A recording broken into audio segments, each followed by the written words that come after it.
All right, so ready to dive deep?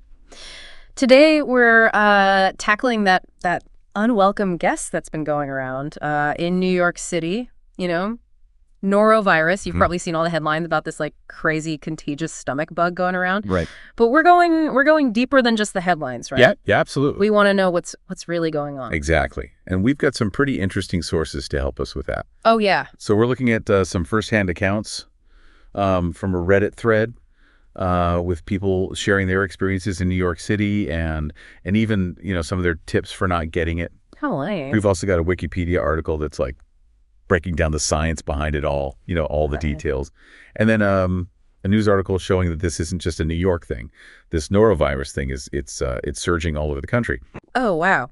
Okay. So I guess our mission for this deep dive is to, give everyone listening the knowledge to understand what's happening with this whole thing, how to not get sick, and, how to navigate this, potential risk. Absolutely. So let's start with the basics.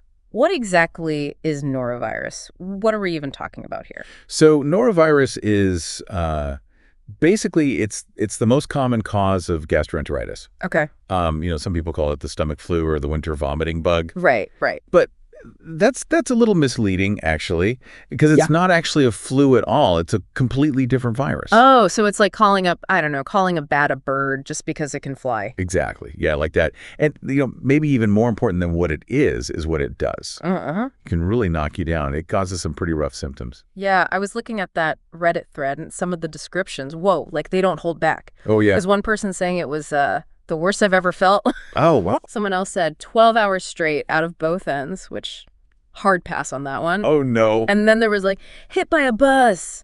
That's how someone described it. Yeah, they're pretty colorful, those descriptions. But, I mean, it shows you how bad this thing can be. Yeah, for sure. Those Reddit posts that give you that raw personal side of it. But the Wikipedia article, it paints a more medical picture. Okay. Typically, you get nausea, vomiting, diarrhea, abdominal pain. You might even get a fever, headache, body aches, even loss of taste. Wait, loss of taste? That's usually, I thought that was a COVID thing. Right, yeah. But it seems like norovirus, part of that one. Yeah. And it, another thing to worry about is dehydration. Oh, right. Because you're, vomiting and all that. Mm-hmm. And it can actually be really serious, especially for young kids, older people, and people who are already dealing with other health problems. Right. So it's not just about the symptoms being awful. There's real risks, too. One thing that I thought was really interesting and honestly kind of scary was how many ways this bug can actually spread. Mm-hmm. The Reddit thread had some wild stories. Like there was one about two friends sharing some salsa at a restaurant. Oh, no. And bam, one of them gets sick. The shared salsa incident, yeah, that's a classic example of how easily it can spread through food. Yeah. If the food's contaminated. Wow. But there was another one, someone was talking about a restaurant where someone threw up, they cleaned it up, but people kept eating there, and then a bunch more people got sick. Seriously? So it kind of shows you, it can even be airborne. So it's not even just like direct contact. It can actually like be in the air. Right. That's what happened in that restaurant. It's called aerosolizing. Mm-hmm. Like the virus gets into the air from the vomit, and then it can infect people, even after they clean up the mess. That's crazy. And, this leads to one of the biggest things people were confused about on Reddit. The whole hand sanitizer debate. Oh, yeah. Some people were like all about the bleach, and some were saying even that wasn't enough. So what's the deal with hand sanitizer and norovirus? So here's the thing. Alcohol-based hand sanitizers, not very effective against norovirus. Right. It's great for, the flu, common cold, all those things. Yeah. But norovirus, it's built different. But I mean, we were like drowning in hand sanitizer during COVID. I know. I thought it killed everything. It's a hard habit to break, Yeah. But norovirus, it's what's called a non-enveloped virus. It doesn't have that outer layer of fat that hand sanitizers work on. Think of it this way. Hand sanitizers, they're like soap bubbles. They pop really easily. Okay. But norovirus, it's like a marble. It's much harder to break. Gotcha. So hand sanitizer's out. What does work against this thing? Soap and water. Really? Remember that person on Reddit who was like all about the excessive hand washing? Uh-huh. Well, they were onto something. Yeah. Soap and water, that's your best defense. Good old-fashioned scrubbing. That's what breaks the virus down, washes it away. I guess all those wash your hands for 20 seconds campaigns, they had a point, huh? Yeah, absolutely. Especially after using the bathroom before eating. If you've been in public places where there might be, stuff around. Exactly. And speaking of contaminated surfaces, let's talk about bleach. Ah, yes. Bleach. A lot of debate on that one, too. Hmm. Some people were suggesting injecting it, which please don't do that. No, no, no. But is bleach actually effective against norovirus? It can be, but you have to be careful. Not all bleach is the same. When we talk about bleach for disinfecting, we're talking about chlorine bleach, the kind with sodium hypochlorite. So the stuff from the cleaning aisle, not the laundry bleach. Exactly. And even then, you need to use the right concentration. Okay. The CDC recommends 13 cup of bleach per gallon of water, or 5 tablespoons if you're using, the concentrated kind. Okay, so we have the right bleach, the right amount. What about safety? Like, what do people need to know to use it safely? Yeah, safety first, always. Always wear gloves. Avoid getting it on your skin, in your eyes, and never, ever mix it with other cleaning products, especially ammonia. Oh, yeah. That can create some really toxic fumes. That would sound bad. It is. And it's a good reminder that even things you use around the house, they can be dangerous if you don't use them right. Yeah. Always check, reliable sources like the CDC website for instructions. Good point. Okay, so bleach for surfaces, not for our insides. Got it. Exactly. But this brings up another question. If hand sanitizer doesn't really work and we can't exactly bleach our hands all the time, how else do we protect ourselves? Especially now, with this whole surge going on across the country. Well, it all comes down to understanding how norovirus spreads, right? Right. We talked about contaminated food and the airborne thing from, vomit. But there are other sneaky ways this virus can get around. Like what? Well, remember those microscopic viral particles we talked about? Mm-hmm. They can actually live on surfaces for quite a while. Think doorknobs, light switches, elevator buttons, even your phone. So basically everything. Pretty much. Yeah. And that's why washing your hands a lot is so important. It's not just about, getting the dirt off. It's about those tiny viral particles you can't even see. Okay, so I'm officially adding another minute to my hand washing routine. Anything else we should know about avoiding this thing? Yeah, something people often forget about is food safety. Norovirus can easily get into food when you're preparing it, especially if someone who's infected is, handling the food. Okay, so wash your hands before cooking too. Makes sense. Yeah. But what about once the food's cooked? It's safe then, right? Yeah, cooking food all the way through, like to the right temperatures, that can kill the virus. But there's a catch. Even if the food is safe, you can still have cross-contamination. Like if you use the same cutting board for raw meat and then veggies without washing it, that can transfer the virus. So it's all about breaking the chain at every step. Exactly. And that goes for storing food too. No. Keep raw meat separate from other foods and always, always refrigerate leftovers right away. Okay, got it. So we've got food safety covered. What about staying home when you're sick? A lot of people on Reddit were talking about the pressure to go to work even when they're feeling terrible. Yeah, and that's a big problem. It kind of shows you how much pressure there is to just power through being sick. But when it comes to something like norovirus, something this contagious, staying home isn't just about you being comfortable. It's about protecting everyone. I mean, would you rather have one coworker stay home for a few days or the whole office get sick? Right. It's not even a question. And it's true for any contagious illness, not just norovirus. We need to stop, glorifying this hustle culture and start prioritizing health, our own health and the health of everyone around us. Yeah, like a sick day revolution. Maybe that's what we need. It should be totally normal to stay home when you're sick. It's better for everyone. Well said. Okay, we've covered a lot, but there's one more thing from the Wikipedia article I have to bring up. This blew my mind.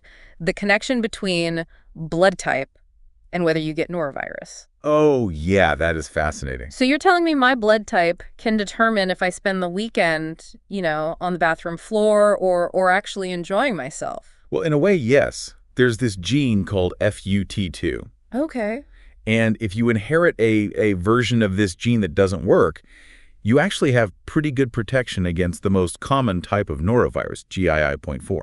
Wait, so a gene that doesn't work is a good thing? Yeah, I know. It's kind of strange. Right. But in this case, it's like it acts like a shield, preventing the virus from attaching to your cells.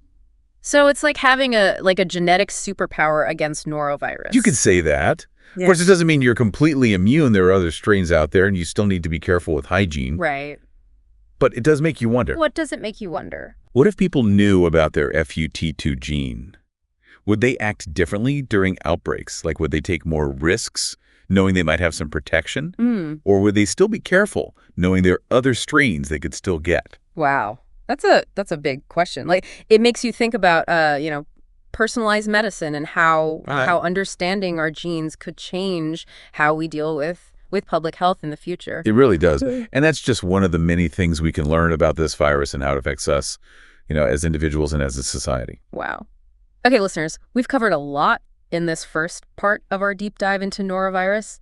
We talked about what it is, how it spreads, why hand sanitizer isn't the answer, and even, the surprising role of genetics in all of this. Right. But don't go anywhere because Oh. we're just getting started. Stay tuned for part 2, where we'll unpack those home remedies from Reddit, talk more about bleach and how to use it safely, and then we'll dive deeper into the bigger picture of, this norovirus surge and what it means for all of us. Welcome back to our deep dive into norovirus. Yeah. In part 1, we talked about what it is, how it spreads, and why, good old soap and water, that's still your best bet.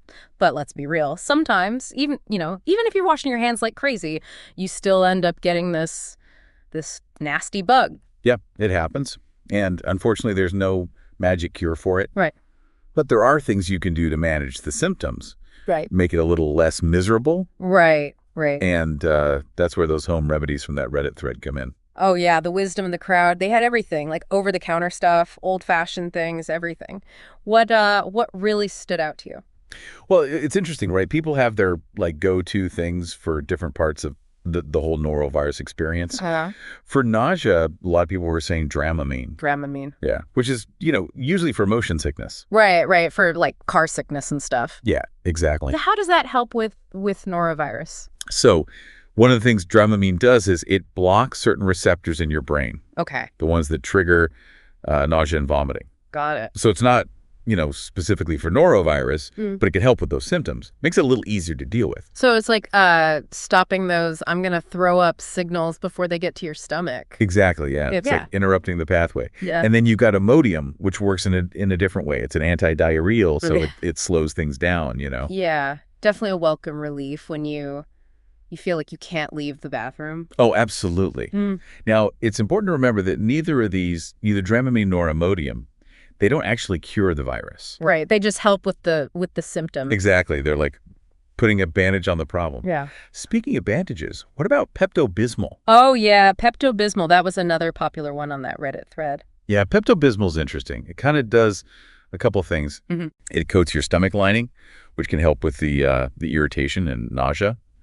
And it also has some, antibacterial properties. Although that doesn't really matter with norovirus because it's a virus, not a bacteria. Right. So it's like giving your stomach a little, like, a shield or something. Yeah, precisely. Mm-hmm. And then you've got Alay, which is a pain reliever. Norovirus can cause some pretty bad body aches, muscle cramps. Alay can help with that.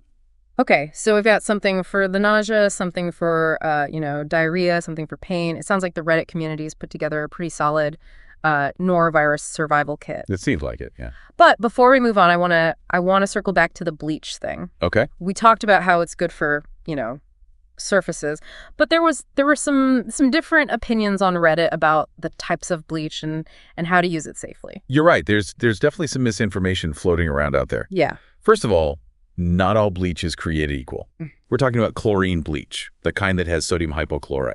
So the stuff you'd find in the cleaning aisle, not the color safe bleach. Right, exactly. And even then, using the right concentration is really important. The CDC recommends 13 cup of bleach for every gallon of water, or 5 tablespoons per gallon if you're using the concentrated kind. Got it. So right bleach, right concentration. What about safety tips? Yeah, so safety is super important with bleach. Always wear gloves. And don't get it on your skin, in your eyes. And never, ever mix it with other cleaning products. Right. Especially ammonia. Uh-huh. That can create really dangerous fumes. Yeah, that sounds like a bad idea. It is. And it just shows you that even stuff you use around the house, everyday things, they can be, dangerous if you don't use them the right way. Yeah, good point. It's always good to, double check. Yeah. Right, so bleach for surfaces, not for our bodies. Yeah. Got it. But this brings up another question, right? If hand sanitizer doesn't really work and we can't like bleach our hands all the time, what else can we do to protect ourselves, especially with this triple-demic thing going around? Oh yeah, that's a good point. It's like a perfect storm of winter illnesses. It really is. It's like a viral buffet that nobody wants to go to. Exactly, yeah. And it really highlights how important those preventative measures are, washing your hands, food safety, staying home when you're sick, all those things, they're even more important now than ever. Yeah, for sure. And what about masks? I know we touched on this a little bit in the first part, Right. but there was a lot of talk on Reddit about whether masks could help prevent norovirus. Yeah, it's an interesting question. The research is still ongoing. We know that masks they're amazing at stopping those respiratory droplets the way COVID and the flu spread. But with norovirus, it's a bit more complicated. Right, because of the airborne vomit thing. Exactly. If someone, is throwing up near you, a mask might not help much. Okay, yeah, let's not picture that. But in less extreme situations, yeah, masks could help. How so? Well, they help reduce hand-to-face contact, which is a major way norovirus spreads. Oh, right, yeah. Think about how often you touch your face without even thinking about it. A mask acts like a barrier, stops those contaminated hands from getting to your mouth, nose, eyes. That's true. I'm definitely a face toucher. A lot of people are. Yeah. But, would people wear masks all the time? That's the question. Right, yeah. Is that realistic? Maybe not for everyone all the time, but it's definitely something to consider in, risky situations. Like if you're in a crowded place, indoors, where the ventilation isn't great, or, maybe the hygiene isn't the best. Right. So masks could be part of like a layered approach, along with hand washing and all that. Exactly. It's about using all the tools we have to lower the risk, especially now when there are so many viruses going around. Makes sense. But there's another part of this whole prevention thing that we haven't really talked about, the societal piece. Right. Yeah. People were talking on Reddit about the pressure to go to work sick, and that's a huge problem when you're talking about something as contagious as norovirus. Absolutely. We need to change how we think about this. It shouldn't be about powering through being sick. It should be about protecting everyone's health. Yeah. Staying home when you're sick, especially with something like norovirus, is not weak. It's actually responsible. It's what we should be doing. Yeah, absolutely. It's about protecting yourself and everyone around you. But it's easier said than done, right? Like a lot of people don't have, paid sick leave, or they just can't afford to miss work. You're right. That's a big problem. It's a systemic issue. We need policies that make it possible for people to stay home when they're sick, without worrying about losing their job or their paycheck. Until that happens, it's going to be hard to control these outbreaks. It's complicated. There's no easy fix. But I think just talking about it, raising awareness, that's a good first step. Yeah, I agree. The more we talk about it, the more likely we are to find solutions. Exactly. All right, so we talked about prevention, the symptoms, home remedies, bleach, all that. Where does that leave us? I think one of the most important things to remember is to be informed, be proactive. Yeah. Norovirus it's tough. It's a tough opponent. But if we understand how it spreads, how to protect ourselves, and how important it is to, be responsible, we can minimize the impact it has on our lives. Knowledge is power, right? It really is. And that knowledge, it goes beyond just us as individuals. We need to think bigger, think about the impact these outbreaks have on society, the economy, the ethical questions they raise. That's a perfect segue into part 3 of our deep dive. Yeah. We're going to be exploring those bigger implications, the economic impact, the ethics of public health policies, and how important it is to make sure everyone has access to health care, regardless of who they are or where they come from. All right, welcome back to the final part of our deep dive into norovirus. Yeah. We've talked about, all the sciencey stuff, the symptoms, how to prevent it, even those home remedies from Reddit. But now we're kind of like zooming out, looking at the bigger picture, how this outbreak is impacting society as a whole. Right. And this is where it gets really interesting, I think, Yeah. because it's not just about the virus itself. It's about how the virus impacts everything else, like Yeah. healthcare, the economy, even our ethics and beliefs. Exactly. Yeah. One thing that really struck me both in the Reddit thread and that news article was this concern about testing or really the lack of it. Hmm. Like with COVID, you could get a rapid test anywhere, right? Well, But with norovirus, it's not that easy. It's not as common. yeah, that's a good point. And it shows you how we prioritize things, Mhm. how we decide what illnesses to fund diagnostic tools for. Mhm. If we can't easily tell what's making people sick, it's much harder to, stop it from spreading. Yeah, it's like you're fighting an enemy you can't even see. Right. And without testing, we don't even know how big the problem is, really. The news article mentioned that there are more reported outbreaks, but who knows how many cases are out there, just flying under the radar. Exactly. And that brings us to another big impact, the economic side of things. Oh, yeah. All those missed work days, the pressure on hospitals and doctors, businesses and schools having to shut down, it all adds up, It right? definitely does. And it's not just the medical bills and stuff. There's all those ripple effects. Right. Businesses losing productivity, parents having to scramble for childcare, the travel industry taking a hit, especially with those cruise ship outbreaks. Yeah, speaking of cruise ships, they seem to be hit hard by norovirus, right? Yeah, they're very vulnerable. One outbreak, and it's all over the news, and people get scared to book trips. It's bad for business. Yeah, it's a PR nightmare. It is. And it just shows you how connected everything Mhm. is, right? Mhm. Something that starts in one place can quickly affect the whole world. That's true. But the impact goes beyond just, money and the economy. It also brings up some ethical questions. Oh, yeah, definitely. People on Reddit were really going back and forth about this. Mhm. Personal responsibility versus, public health measures. Some people were all about, individuals making good choices, like washing their hands, staying home when they're sick. Right. But others thought we needed stricter rules like mask mandates. Yeah, it's a tough one. That balance between individual freedom and the well-being of the community, Mm-hmm. it's a challenge for a lot of public health issues. Mm-hmm. And there's no, easy answer. Mandates can work. They can slow the spread of disease, Mm-hmm. but they also raise concerns about, government control, individual rights. Yeah. Yeah. It's a tricky thing to navigate. And there's another ethical layer here too. The whole issue of access to treatment. Right, yeah. Like we talked about, there's no specific cure for norovirus, Right, right? It's right. all about managing the symptoms, making sure people don't get dehydrated. Hmm. But even those basic things like IV fluids, that can be expensive, Mhm. and not everyone can afford that. Yeah, that's true. And it really highlights those inequalities that already exist in our healthcare system. Right. Outbreaks like this, they tend to hit the most vulnerable people the hardest. Yeah. People who don't have good health care, who live in crowded conditions, people with other health problems already. It's a reminder that, viruses, they don't care who you are. Right. But the way our society is set up, it definitely makes some people more vulnerable than others. It does. And that's why it's so important to think about public health in a more holistic way. Mhm. It's not just about what individuals do. Mm. It's about fixing those bigger systems that create these inequalities. So as we wrap up this deep dive, what are the key takeaways here? What should people be thinking about, going forward with all these viruses and stuff? I think that the biggest takeaway is to be informed, to be proactive.